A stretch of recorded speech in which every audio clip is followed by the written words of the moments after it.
Hi guys!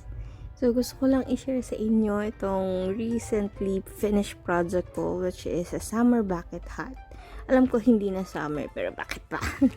Pilipinas naman tayo. So ayan, order actually to sa akin and sila yung namili ng color, which is white and toasted coconut. Tapos yung yarn na ginamit ko is from Ashley's Crochet 6-ply cotton yarn.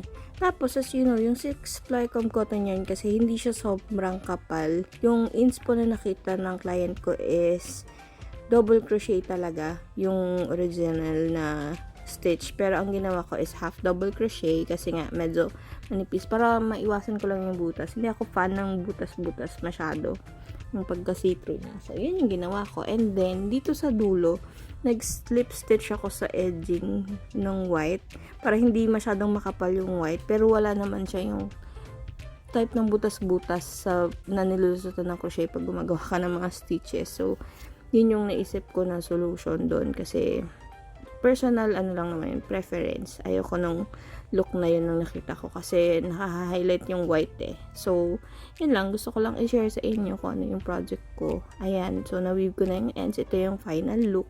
And sobrang tuwang-tuwa ako.